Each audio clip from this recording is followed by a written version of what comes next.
ಎಲ್ಲರಿಗೂ ನಮಸ್ತೆ friends. Hi, hello to everyone. ಎಲ್ಲರೂ ಹೇಗಿದ್ದೀರಾ? ಎಲ್ಲರೂ ಚೆನ್ನಾಗಿದ್ದೀರಾ ಅಲ್ವಾ? ಓಕೆ. ಸೊ ಇವತ್ತಿನ ವಿಡಿಯೋ ಸ್ಟಾರ್ಟ್ ಮಾಡೋಣ. ಈಗಾಗಲೇ ನಾನು ಟೈಟಲಲ್ಲಿ ಕೊಟ್ಟಿರೋದ್ರಿಂದ ನಿಮಗೆ ಇದು ಏನು ವಿಡಿಯೋ ಅಂತ ಗೊತ್ತಾಗಿರುತ್ತೆ. ಹೌದು, ಇದು ಕ್ಯಾಪ್ಸಿಕಮ್ ಮಸಾಲ ರೈಸ್ ಹೇಗೆ ಮಾಡೋದು ಅಂತ ತೋರಿಸ್ಕೊಡ್ತಾ ಇದ್ದೀನಿ. ಇದಕ್ಕೆ ಬೇಕಾಗಿರೋ ಸಾಮಗ್ರಿಗಳು ಅಷ್ಟೇ ತುಂಬ ಕಡಿಮೆ ಮತ್ತು ಎಲ್ಲನೂ ಆಲ್ಮೋಸ್ಟ್ ಮನೇಲಿ ಅವೈಲಬಲ್ ಇರೋವಂಥ ಸಾಮಗ್ರಿಗಳೇ ನಾವು ಯೂಸ್ ಮಾಡ್ತಾ ಇರೋದು. ಸೊ ಹೇಗೆ ಮಾಡೋದು ಅಂತ ನೋಡೋಣ. ಮೊದಲಿಗೆ ಪಾತ್ರೆನ ಇಟ್ಟು ಡ್ರೈ ರೋಸ್ಟ್ ಮಾಡ್ಕೋಬೇಕಾಗತ್ತೆ ಕೆಲವೊಂದು ಐಟಮ್ಸ್ನ. ನಾನು ಒಂದೊಂದೇ ಹೇಳ್ತಾ ಬರ್ತೀನಿ. ನೋಡಿ, ಪಾತ್ರೆ ಬಿಸಿಯಾಗಿದೆ. ಈಗ ಒಂದು ಅರ್ಧ ಚಮಚದಷ್ಟು ಸಾಸಿವೆನ ಹಾಕ್ಕೊತಾ ಇದ್ದೀನಿ. ಇದು ನಿಮಗೆ ಒಂದು 3 to 4 ಮೆಂಬರ್ಸ್ ಆಗುವಷ್ಟು ನಾನು ಮಾಡ್ತಾ ಇರೋದಿಲ್ಲಿ. ಸೊ ಅರ್ಧ ಚಮಚ ಸಾಸಿವೆ, ಅದರ ಜೊತೆಗೆ ಅರ್ಧ ಚಮಚದಷ್ಟು ಜೀರಿಗೆ ಹಾಕ್ಕೊತಾ ಇದ್ದೀನಿ. ಸ್ಟವ್ ಉರಿನ ಕಡಿಮೆನೇ ಇಟ್ಕೊಂಡಿರಿ, ಲೋ ಫ್ಲೇಮಲ್ಲಿ ಇರಬೇಕು. ಈಗ ಅದರ ಜೊತೆ ಅರ್ಧ ಚಮಚದಷ್ಟು ಧನಿಯಾ. ಸೊ ಈಗ ಇದ್ರ ಜೊತೆ 1 ಚಮಚದಷ್ಟು ಉದ್ದಿನಬೇಳೆಯನ್ನು ಹಾಕ್ಕೊತಾ ಇದ್ದೀನಿ. ನೋಡಿ, 1 ಸ್ಪೂನ್ ತೊಗೊತಾ ಇದ್ದೀನಿ. ಸೊ ನೀವು ಉದ್ದಿನಬೇಳೆ ಎಷ್ಟು ಪ್ರಮಾಣದಲ್ಲಿ ತೊಗೊತೀರೋ ಅದಕ್ಕೆ ಅರ್ಧದಷ್ಟು ಸಾಸಿವೆ, ಜೀರಿಗೆ ಮತ್ತು ಧನಿಯಾನ ತೊಗೊಳ್ಬೇಕು. ಅದನ್ನು ನೆನ್ಪಿಟ್ಕೊಳ್ಳಿ. ಈಗ ಇದ್ರ ಜೊತೆಗೆ ಒಂದು 1/4 ಭಾಗದಷ್ಟು ಕಡಲೆಬೀಜನ ಹಾಕ್ಕೊತಾ ಇದ್ದೀನಿ. ಸೊ ಕಡಲೆಬೀಜ ಅಷ್ಟೇ, ನೀವು 1 ಬೌಲ್ ಕೂಡ ತೊಗೊಳ್ಬೋದು. ಸೊ ಕಡಲೆಬೀಜ ಒಗ್ಗರಣೆನಲ್ಲಿ ಬಾಯಿಗೆ ಸಿಗೋದು ಬೇಡ ಅಂದರೆ ನೀವು ಇಲ್ಲಿ 1 ಬೌಲ್ ಹಾಕ್ಕೊಳ್ಬೋದು. ಇಲ್ಲ ಲೇಟರ್ ಆನ್ ಒಗ್ಗರಣೆಗೆ ಕಡಲೆಬೀಜ ಬಾಯಲ್ಲಿ ಸಿಕ್ಕಿ ತಿನ್ನೋ ಥರ ಇರಬೇಕು ಅಂದರೆ ಇಲ್ಲಿ ಸ್ವಲ್ಪ ಕಡಿಮೆ ಮಾಡ್ಕೊಳ್ಳಿ ಕ್ವಾಂಟಿಟಿನ. ಸೊ ಅಲ್ಲಿ ಮತ್ತೆ ಎಕ್ಸ್ಟ್ರಾ ಹಾಕ್ಕೊಳ್ಬೋದಾಗತ್ತೆ. ಸೊ ಈಗ ಈ 4 ಇಂಗ್ರೀಡಿಯೆಂಟ್ಸ್ನ ನಾವು ಚೆನ್ನಾಗಿ ಡ್ರೈ ಫ್ರೈ ಮಾಡ್ಕೊಳ್ಳೋಣ. ಸೊ ಇದಕ್ಕೆ ಆಯಿಲೆಲ್ಲ ಹಾಕಬಾರ್ದು, ಇದು ಡ್ರೈ ರೋಸ್ಟ್. ಯಾಕಂದರೆ ಇದನ್ನೆಲ್ಲ ನಾವು ಹಾಗೆ ಹುರ್ಕೊಂಬಿಟ್ಟು ಪೌಡರ್ ಮಾಡ್ಕೊಳ್ತಾ ಇದ್ದೀವಿ. ಸೊ ಹಾಗಾಗಿ ಇದನ್ನು ಜಸ್ಟ್ ಡ್ರೈ ರೋಸ್ಟ್ ಮಾಡ್ಕೊಳ್ಳಿ. ನೋಡಿ, ಈ ಥರ ಚಿಟ್ಪಟ ಅಂತ ಸೌಂಡ್ ಬರುತ್ತೆ. ಕಡಲೆಬೀಜ ಸ್ವಲ್ಪ ಬ್ರೌನಿಷ್ ಆಗೋಕ್ಕೆ ಸ್ಟಾರ್ಟ್ ಆಗುತ್ತೆ. ಸೊ ಆ ಸೌಂಡ್ ಬಂತು ಅಂದರೆ ಕಡಲೆಬೀಜ ಚೆನ್ನಾಗಿ ಫ್ರೈ ಆಗಿದೆ ಅಂತ ಅರ್ಥ. ಓಕೆ. ಸೊ ಈಗ ಸಿಡಿತಾ ಇದೆ. ಸೊ ಹಾಗಾಗಿ ಸಾಕು. ಥರ ಸ್ವಲ್ಪ ಅದು ಚೆನ್ನಾಗಿ ಫ್ರೈ ಆದಮೇಲೆ ಸೈಡಿಗೆ ತೊಳ್ಕೊಳ್ಳಿ ಅಥವಾ ಸಪ್ರೇಟಾಗಿ ತೆಗೆದಿಟ್ಕೊಂಡ್ರೂ ನಡೆಯುತ್ತೆ.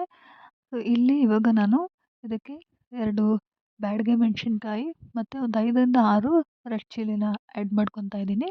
ಅದರ ಜೊತೆಗೆ ಒಂದು ಹಿಡಿ ಆಗೋಷ್ಟು ಅಂದರೆ ಒಂದು 2 ಕಡ್ಡಿಯಷ್ಟು ಕರಿಬೇವನ್ನ ಹಾಕ್ಕೊಳ್ಳಿ. ಸೊ ಅದು ಕೂಡ ಡ್ರೈ ಫ್ರೈ ಆಗಬೇಕು. ಇಲ್ಲಿ ನಾನು ಖಾರ ಕಡಿಮೆ ತೊಗೊಳ್ಳೋದ್ರಿಂದ ರೆಡ್ ಚಿಲ್ಲಿನ ಕಡಿಮೆ ತೊಗೊಂಡಿದ್ದೀನಿ.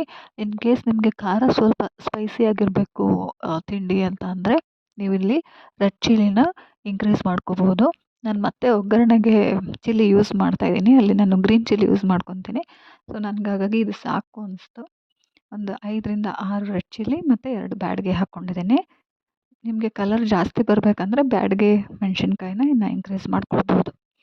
ಸೊ ಈಗ ಇದಿಷ್ಟು ಡ್ರೈ ಫ್ರೈ ಆಗಿದೆ. ನೋಡಿ, ಚೆನ್ನಾಗಿ ಈಗ ಡ್ರೈ ರೋಸ್ಟ್ ಆಗಿದೆ. ನಿಮ್ಗೆ ಕಾಣ್ತಿದೆ ಕರಿಬೇವು, ಕಡಲೆಬೀಜ, ಚಿಲ್ಲಿ ಎಲ್ಲನೂ ಚೆನ್ನಾಗಿ ಡ್ರೈ ರೋಸ್ಟ್ ಆಗಿದೆ. ಸೊ ಈಗ ಇದನ್ನು ತಣ್ಣಗಾಗೋದಕ್ಕೆ ಬಿಡಬೇಕು. ಅದಾದಮೇಲೆ ಇದನ್ನು ನಾವು ಪೌಡರ್ ಮಾಡ್ಕೋಬೇಕಾಗತ್ತೆ. ಫುಲ್ಲು ನೈಸ್ ಪೌಡರ್ ಆಗೋದು ಬೇಡ, ತರಿತರಿಯಾಗಾದರೆ ಸಾಕು.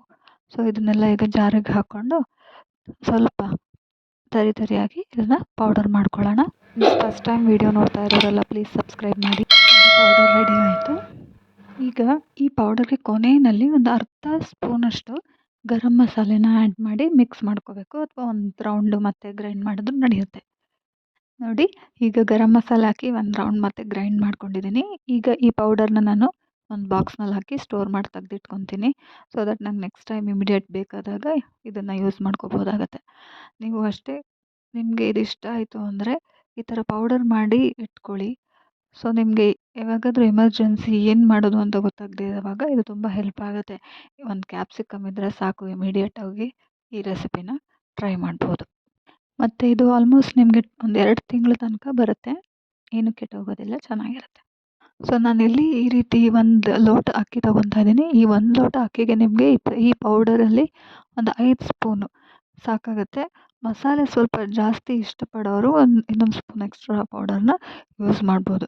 ಸೊ ನಾನಿಲ್ಲಿ 1 ಲೋಟ ತೊಗೊತಾ ಇದ್ದೀನಿ.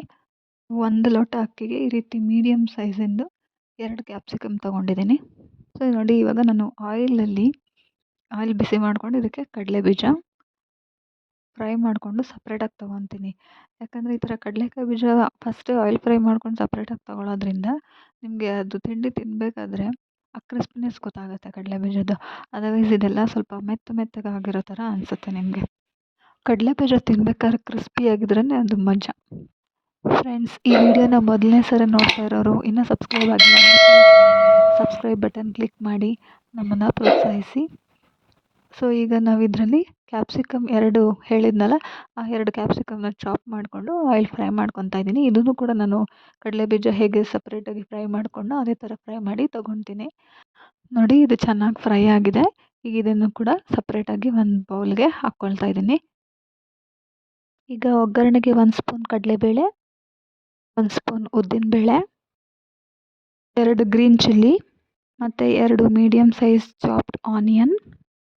ಇದನ್ನು ನೀವು ತುಂಬ ಸಣ್ಣದಾಗಿ ಕೂಡ ಹಚ್ಕೋಬೋದು ಅಥವಾ ಮೀಡಿಯಮ್ ಆಗಾದರೂ ಹಚ್ಕೊಳ್ಬೋದು. ನಾನಿಲ್ಲಿ ಮೀಡಿಯಮ್ ಆಗಿ ಹಚ್ಕೊಂಡು ತೊಗೊಂಡಿದ್ದೀನಿ. ಮತ್ತು ಆನಿಯನ್ ಚೆನ್ನಾಗಿ ಫ್ರೈ ಆಗಬೇಕು. ಈಗ ಇದ್ರ ಜೊತೆಗೆ ಸ್ವಲ್ಪ ಕರಿಬೇವನ್ನು ಕೂಡ ಆ್ಯಡ್ ಮಾಡ್ಕೊತಾ ಇದ್ದೀನಿ. ನಮ್ಮ ಪ್ರೀವಿಯಸ್ ವಿಡಿಯೋ ನೋಡಿದರೆ ಅದರಲ್ಲಿ ನಾನೊಂದು ಕಿಚನ್ ಟಿಪ್ಸ್ ಕೊಟ್ಟಿದ್ದೆ, ಆನಿಯನ್ ಬೇಗ ಫ್ರೈ ಆಗಲಿಕ್ಕೆ ಸಾಲ್ಟ್ ಉಪಯೋಗಿಸ್ಕೋಬೇಕು ಅಂತ. ಸೊ ಇಲ್ಲೊಂದು ಸ್ವಲ್ಪ ಸಾಲ್ಟ್ ಹಾಕ್ಕೊತಾ ಇದ್ದೀನಿ, ಸೊ ದಟ್ ಆನಿಯನ್ ಬೇಗ ಫ್ರೈ ಆಗುತ್ತೆ. ಈ ಈರುಳ್ಳಿನ ಆದಷ್ಟು ಸ್ವಲ್ಪ ಕೆಂಪಗಾಗೋವರೆಗೂ ಹುರ್ಕೊಳ್ಳಿ. ಇಷ್ಟು ಸಾಕು. ಈಗ ಇದಕ್ಕೆ ಹುರಿದಿಟ್ಟಿರೋ ಕಡಲೆಕಾಯಿ ಬೀಜ ಮತ್ತು ಕ್ಯಾಪ್ಸಿಕಮ್ ಈ ಎರಡನ್ನೂ ಆ್ಯಡ್ ಮಾಡಬೇಕು. ಫ್ರೆಂಡ್ಸ್, ಈಗ ಉಪ್ಪನ್ನು ಆಲ್ರೆಡಿ ಸ್ವಲ್ಪ ಹಾಕಿದ್ವಿ ಈರುಳ್ಳಿಗೆ. ಸೊ ಹೀಗಾಗಿ ನೋಡಿಕೊಂಡು ಮತ್ತೆ ಎಷ್ಟು ಬೇಕೋ ಅಷ್ಟು ಉಪ್ಪನ್ನು ಆ್ಯಡ್ ಮಾಡ್ಕೊತಾ ಇದ್ದೀನಿ. ಈಗ ಲಾಸ್ಟ್ ಇಂಗ್ರೀಡಿಯೆಂಟ್ ನಾವು ಪೌಡರ್ ಮಾಡ್ಕೊಂಡಿದ್ವಲ್ಲ, ಅದನ್ನು ಎಷ್ಟು ಬೇಕೋ ಅಷ್ಟು ಹಾಕ್ಕೊಳ್ಬೇಕು. ನಾನು ಇದಕ್ಕೆ ಬೇಕಾದಷ್ಟನ್ನು ಮಾತ್ರ ಹಾಕ್ಕೊತಾ ಇದ್ದೀನಿ. ನಾನಿಲ್ಲಿ 5 ಸ್ಪೂನಷ್ಟು ತೊಗೊಂಡಿದ್ದೀನಿ 1 ಲೋಟ ಅಕ್ಕಿಗೆ. ಸೊ ಇದಕ್ಕೆ ಕೊತ್ತಂಬರಿ ಸೊಪ್ಪು ಹಾಕಿ ಅದನ್ನು ಚೆನ್ನಾಗಿ ಒಂದು ಸಲ ಮಿಕ್ಸ್ ಮಾಡಿದ್ರೆ ನೋಡಿ ಈ ಹದಕ್ಕೆ ಬರಬೇಕು. ನಿಮಗೆ ಈ ಥರ ನೋಡಿದಾಗ ಹಿಂಗೆ ಗೊತ್ತಾಗುತ್ತೆ, ಚೆನ್ನಾಗಿ ಮಿಕ್ಸ್ ಆಗಿರಬೇಕು. ಈಗ ಇದಕ್ಕೆ ಅನ್ನನ ಹಾಕ್ಕೊಂಡು ಮಿಕ್ಸ್ ಮಾಡಿಕೊಂಡ್ರೆ ಆಯಿತು, ಕ್ಯಾಪ್ಸಿಕಮ್ ಮಸಾಲ ರೈಸ್ ರೆಡಿ ಆಗುತ್ತೆ.